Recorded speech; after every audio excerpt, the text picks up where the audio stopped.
Gas വരുന്നുണ്ടോന്ന്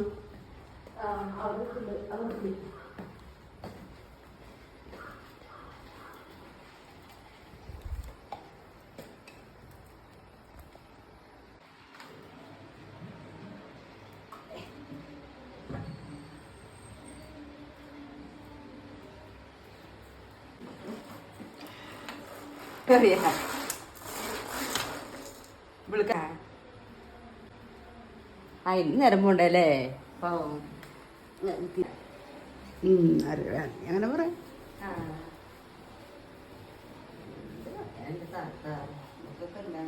എന്നും പണിക്ക് പോവുക പോരുക ഇതൊക്കെ തന്നെ ജീവിതം.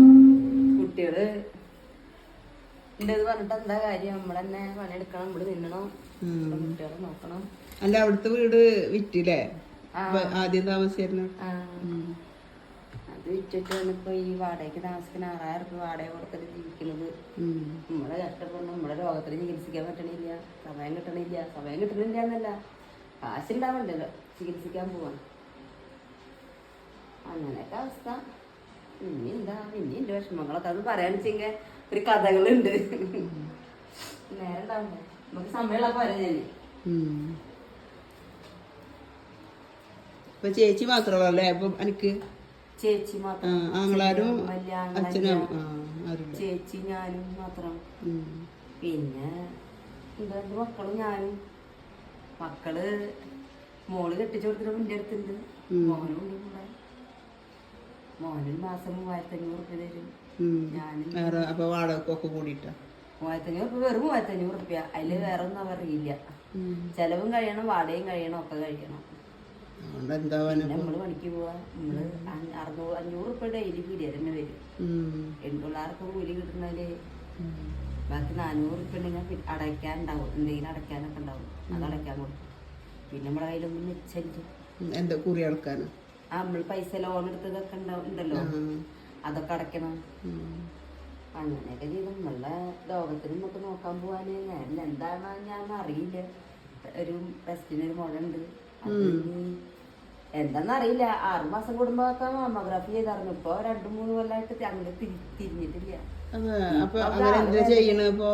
ടെസ്റ്റ് ചെയ്യണം. ഒരു വട്ടം കീറി കളഞ്ഞു, പിന്നെ ഒരു വട്ടം വന്നു.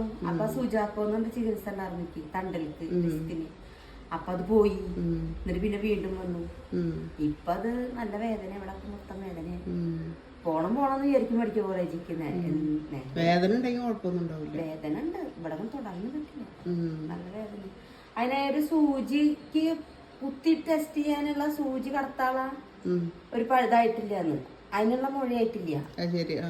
ഇപ്പൊ ഇനി വലുതായിണ്ടോന്ന് അറിയില്ല.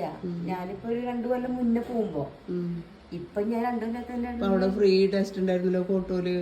അന്ന് അറിഞ്ഞില്ല. അവിടെ ആണെങ്കിൽ അറിയും, അവിടത്തെ ആശാവർക്കർ അവിടെ ഒന്ന് പറയും. അപ്പൊ പോവാറുണ്ട് ഞാന്.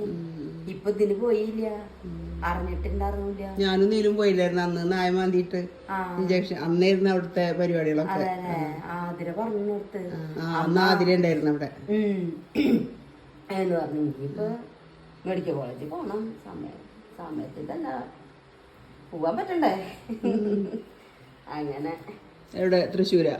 തൃശ്ശൂര്. ഞാൻ അവിടെ സന്തോഷ് ഡോക്ടറെ കാണിക്കാറ്, സർജന്. പിന്നെ ഇപ്പൊ പോക്കില്ലാണ്ടായി. പിന്നെ മരുന്നൊക്കെ ഉണ്ടായിരുന്നു, പിന്നെ മരുന്നൊക്കെ നിർത്തി. പിന്നെ ഒരു തുളസിരല്ല ഒരു ഗ്ലാസ് വെള്ളത്തിലിട്ടിട്ട് ഹോർമോണിനെ തടയാനുള്ള അത്രക്ക് ഡോക്ടർ പറഞ്ഞതാ. അത് അതിരാവിലെ ഒന്ന് കുടിക്കും. അതന്നെ ഇപ്പൊ നമ്മുടെ മരുന്ന്, വേറെ ഒന്നുമില്ല.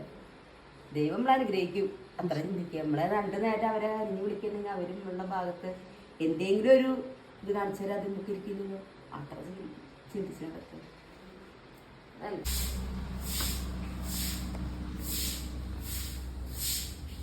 കാറ് മാറ്റിയിരുന്ന കാറ് നീക്കിടണം മുമ്പിലേക്ക് ഓടിച്ചിട്ടും കുറച്ച് ഇങ്ങോട്ട് ഫ്രണ്ടിലേക്ക് ഇടാം.